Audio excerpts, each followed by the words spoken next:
तन की हवस मन को गुनहगार बना देती है, बाग के बाग को बीमार बना देती है और भूखे पेटों को देशभक्ति सिखाने वालों भूख इंसान को गद्दार बना देती है। नमस्कार दोस्तों, स्वागत है आपका एक्सेल एकेडमी में। I am Shubham with you. तो अगर आप भी मेरे साथ हैं तो वीडियो को लाइक, शेयर और चैनल को जरूर सब्सक्राइब करें। दोस्तों, आज के इस वीडियो में हम मदर टेरेसा की डार्क हिस्ट्री के बारे में जानेंगे। तो चलिए शुरू करते हैं। तो यहाँ पर दोस्तों दिया गया है कि चर्चा के मुख्य बिंदु। तो सबसे पहले हम जानेंगे कि क्या सच में वे धार्मिक साम्राज्यवादी थी, और इसके साथ साथ जो उनके ऊपर उपनिवेशवाद और इसके साथ साथ जबरन धर्म परिवर्तन की बात या आरोप लगाया गया वह कितना तार्किक है और कितना सही है। और दूसरी बात, संस्था की सच्चाई, उनकी जो संस्था थी उसके बारे में हम जानेंगे और इसके साथ साथ रिपोर्ट के बारे में जानेंगे और वहाँ पर जो लोग काम कर रहे थे उन्होंने क्या बातें कही इसके बारे में जानेंगे। तो यहाँ तक का मामला हम समझेंगे। और तीसरी बात, उनकी संस्था को बहुत सा चंदा मिला, लेकिन उस चंदे से जो पैसा मिला उससे समाज सेवा की गई या फिर चर्च का उत्थान किया गया, इसे जानेंगे। और चौथा टॉपिक होगा कि गरीबों से नहीं गरीबी से प्यार था, ऐसा क्यों कहा गया। और फिफ्थ नंबर जो हमारा है, जो कि सबसे महत्वपूर्ण टॉपिक है, कि उनको नरक का फरिश्ता क्यों कहा गया, इसे हम समझेंगे। और इसके साथ साथ कोई संत कैसे बनता है इसके बारे में जानेंगे।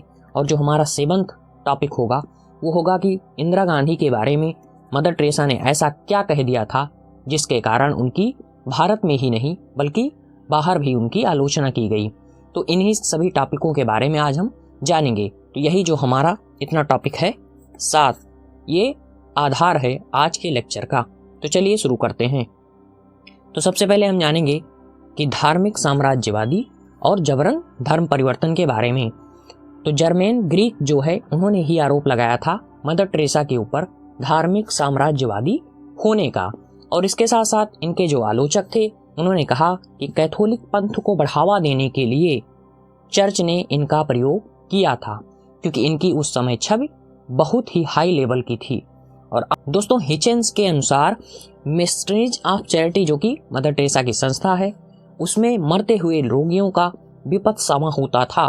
तो ये क्या है, इसके बारे में बताया जा रहा है कि यह जल से किया जाने वाला एक कृत्य है जिससे व्यक्ति चर्च की सदस्यता लेता है। दोस्तों, सुसान सीड्स ने कहा कि जो सिस्टर्स हैं मदर टेरेसा की, वे जो रोगी हैं उनसे पूछती थी कि क्या आपको स्वर्ग का टिकट चाहिए। अगर वे कहते थे हाँ, तब क्या होता था कि गीले कपड़े से, जैसे कि अगर मैं इसे सिंपल भाषा में बताऊं तो क्या होता है कि जैसे अगर हमको या आपको बुखार हो जाता है तो हम गीली पट्टी अपने सिर पर रखते हैं जिससे कि टेम्परेचर कम हो सके। तो गीले कपड़े से विपद समा किया जाता था। और इन्होंने कहा कि जो उपयुक्त शब्द होते थे उनको बहुत धीरे से बोला जाता था जिससे किसी और को ना सुनाई पड़े। और इन्होंने बताया कि हिंदू और मुस्लिमों का यहाँ पर विपद समा होता था।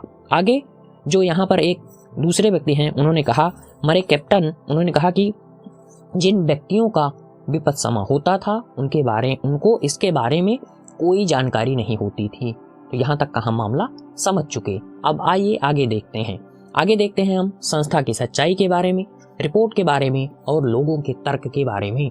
तो यहाँ पर द लैंसेट, ये बहुत ही पॉपुलर है, कि संस्थापक स्वयं रॉबिन फॉक्स ने 1991 में कोलकाता अर्थात इनकी जो संस्था है मिशनरीज ऑफ चैरिटी का दौरा किया और इन्होंने बहुत सी बातें बताई। इन्होंने कहा कि जो वहाँ पर सिस्टर हैं उनके कार्य करने की जो शैली है वह बहुत अलग है। और इसके साथ साथ उन्होंने बताया कि वहाँ पर डॉक्टरों की कमी है और जिन लोगों को बचाया जा सकता था उनकी भी मृत्यु संक्रमण के कारण हुई, जिसके लिए इन्होंने मदर टेरेसा को जिम्मेदार बताया। और इसके साथ साथ इन्होंने कहा कि साध्य और असाध्य के बीच कोई भी अंतर नहीं था और जो टीबी के मरीज थे उन्हें भी एक ही कक्ष में रखा जाता था, अलग कक्ष में नहीं रखा जाता था। और इसके साथ साथ जो रुई होती थी उसे भी दोबारा यूज कर लिया जाता था गर्म पानी से धो करके। और आगे इन्होंने कहा कि अच्छे एनाल्जेसिक्स की भी कमी थी। ये क्या होता है, ये होता है दोस्त, इसके बारे में अगर हम समझें तो ये क्या होता है कि ये दर्द निवारक ही गोलियां होती हैं, लेकिन शर्तें ये हैं कि इनके सेवन से व्यक्ति को मूर्छा नहीं आनी चाहिए, ज़्यादा नींद नहीं आनी चाहिए। तो ये बात हम समझ चुके। और आगे हम यहाँ पर देखते हैं कि mother Teresa the final verdict जिसको प्रकाशित किया था अरूप चटर्जी जी ने और ये काफ़ी टाइम तक संस्था में काम भी किए थे। तो इन्होंने कहा कि जो बच्चे हैं उनका बच्चों का इलाज कराने से पहले आपको एक फॉर्म भरना होता था। तो फॉर्म भरना होता था और इसमें आपको अपने बच्चे का जो है अधिकार उसको त्यागना होता था, ये नियम था। इसी के बाद जो है कि वहाँ पर बच्चे का ट्रीटमेंट होता था। बात समझ पाए। और इन्होंने कहा कि वहाँ पर जो लोग होते थे उनको कैदियों की तरीके से ट्रीट किया जाता था, उनको किसी से मिलने नहीं दिया जाता था। और इसके साथ साथ इन्होंने बताया कि पूरा मैं क्लियर कर देता हूँ।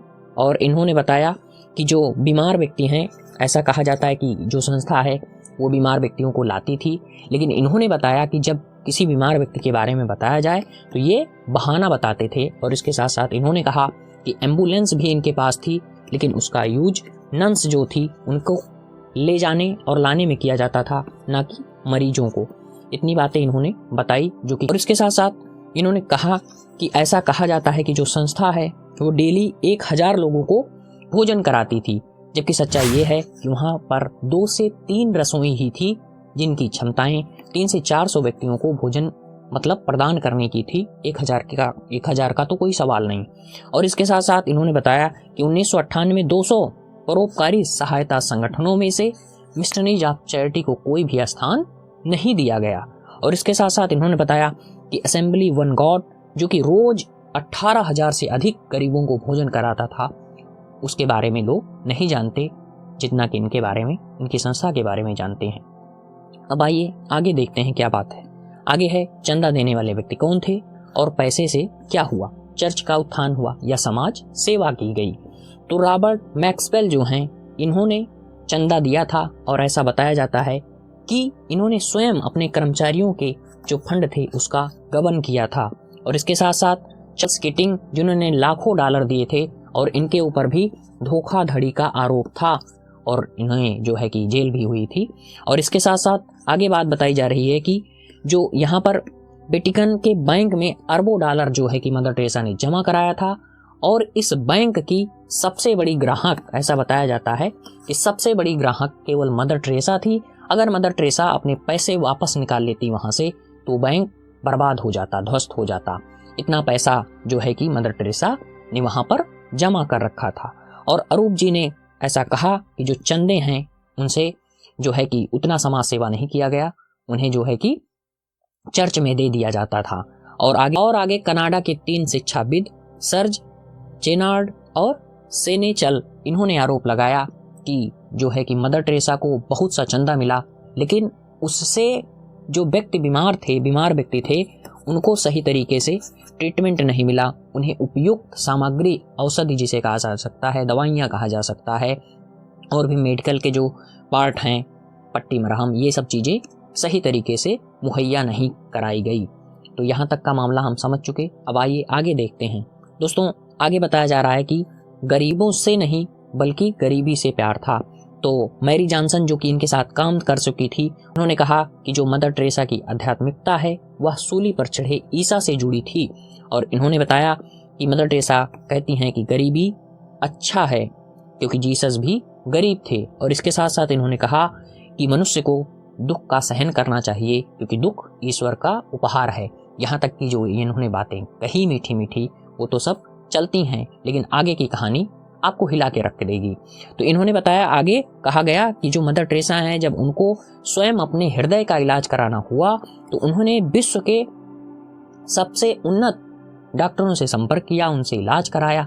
और इसी बात का सहारा लेते हुए, इसी कारण से हिचन्स ने इन पर पाखंड का आरोप लगाया कि जब दुख को सहन करना चाहिए, दुख ईश्वर का उपहार है, तो आप स्वयं अपना इलाज क्यों करा रही हैं।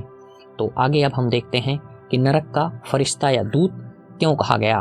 तो दोस्तों एक डॉक्यूमेंट्री रिलीज हो गई थी 1994 में, जिसे हिचन्स ने ही रिलीज किया था, हेल्स एंजल, जिसका हिंदी अनुवाद होता है नरक का फरिश्ता।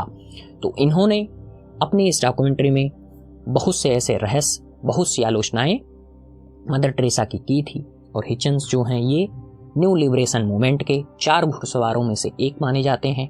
और इसके साथ साथ मदर टेरेसा की जो ये कृत्य है और इनकी एक और कृत्य है कि गॉड इज़ नॉट ग्रेट, ये दोनों काफ़ी चर्चित कृत्य हैं इनके। तो आशा करता हूँ ये बात आप समझ पाए होंगे। अब इसके बाद संत कोई कैसे बनता है, तो दोस्तों ईसाईयत में संत बनना एक बड़ी प्रक्रिया है और ये एक लंबी प्रक्रिया है। तो अगर मैं इस पर बातें करूँगा तो ये जितना वीडियो बना है इसका 2 गुना लेंथ हो जाएगा। तो यहाँ पर हम केवल मदर टेरेसा से जुड़ी बातें कहेंगे। तो यहाँ पर बताया जा रहा है कि संत बनने के लिए 2 चमत्कार की ज़रूरत होती है और इसके साथ साथ कहा गया कि अगर कोई व्यक्ति धर्म के लिए शहीद हो जाए तो 1 चमत्कार की ज़रूरत होती है, तब उसे संत बनाया जाता है। ये एक कैटेगरी है और इसके लिए कई चरण हैं। मैं केवल थोड़ी सी बातें बता रहा हूँ, ये अधूरी बात है, फाइनली बता दे रहा हूँ, नहीं तो आप सोचें कि मतलब अधूरी जानकारी ये दे रहा है। आप इसे और कहीं से भी देख सकते हैं, मैं फाइनली बात बोल दे रहा हूँ। और यहाँ पर क्या कहा जा रहा है कि 2002 में एक लड़की ने कहा कि उसका ट्यूमर इसलिए ठीक हो गया क्योंकि उसने अपना पेट है उस पर मदर टेरेसा का फोटो रखा था और रोशनी निकली, जिसके कारण उसका ट्यूमर ठीक हो गया। और दूसरा व्यक्ति कह रहा है ब्राजील का कि उसका भी ट्यूमर ठीक हो गया मदर टेरेसा जी की वजह से। और दूसरी बात, अमेरिका की एक महिला जिसका जो है कि कार एक्सीडेंट हुआ था और उसकी पसलियां टूट गई थी और उसने कहा कि जो घाव हैं वो इसलिए जल्दी भर गए क्योंकि उसने मदर टेरेसा का क्रॉस पहना था। तो यहाँ तक की पूरी बातें हम समझ चुके और अब हम देखते हैं अपने अंतिम पॉइंट को, कांग्रेस और मदर टेरेसा। तो दोस्तों इंदिरा गांधी ने जब आपातकाल इमरजेंसी को लगाया था 1975 में, तब मदर टेरेसा ने उसका स्वागत किया था, जबकि यहाँ पर नागरिकों के जो अधिकार थे वे सभी निलंबित हो गए थे। और इन्होंने कहा कि मतलब आश्चर्यजनक तरीके से इन्होंने बातें कही कि लोग खुश हैं, अधिक नौकरियां हैं, कोई हड़ताल नहीं है। आप सोच सकते हैं कि आपातकाल में जहां लोग इसकी निंदा कर रहे हैं और आज आप राजनीतिक में देख रहे हैं कि काले दिन के तरीके से इसे देखा जा रहा है, फिलहाल मैं वहां पर ज़्यादा चर्चा नहीं करूंगा। और दूसरी बात, इन्होंने जब ऐसा कहा तो इनकी जो है कि भारत में ही आलोचना नहीं हुई, इसके साथ साथ इनकी जो कैथोलिक मीडिया है इसने भी इनकी निंदा की थी। यहाँ तक का पूरा मामला हम देख चुके। तो आशा करता हूँ ये जानकारी आपको काफ़ी रोचक लगी होगी और अगर ये वीडियो आपको पसंद आया हो, जानकारी रोचक लगी हो, तो इसे अपने दोस्तों के साथ साझा जरूर करें और हमारे चैनल को इसी प्रकार की जानकारी पाने के लिए ज़रूर सब्सक्राइब करें।